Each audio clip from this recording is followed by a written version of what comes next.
రాసిన రెండో పత్రిక 12వ అధ్యాయము 9వ వచనమండి. అందుకు నా కృప నీకు చాలును. ఎంబడి కృప దేవుడు ఎవరికి అనుగ్రహిస్తాడంటే, దీనుడుగా ఉండి దీనుడుగా కొనసాగుతూ దీనుడుగా ఉంటూ దీనుడుగా దేవుని యొక్క సన్నిధానంలో ప్రతిరోజు నువ్వు కనబడుతుంటే ప్రక్క చెల్లి తమ్ముడు అన్న ఈ మాటలు వింటున్న నీవు కృప ఎంబడి కృపను ఆయన మీకు అనుగ్రహిస్తాడు.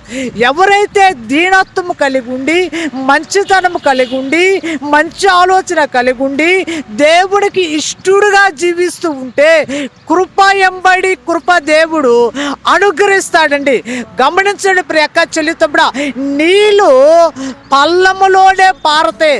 నీళ్ళు అనేది డౌన్గా ఉన్నప్పుడే నీరు పారుతా ఉంటాయి. ప్రియక్క చెల్లి తమ్ముడా, ఈ మాటలు వింటున్న నీవు దీనత్వం కలిగి ఉండు, మంచితనం కలిగి ఉండు, దేవునికి లోబడి ఎవరైతే జీవిస్తారో వారికి కృప ఎంబడి కృప దేవుడు అనుగ్రహించగల శక్తిమంతుడు బలవంతుడండి.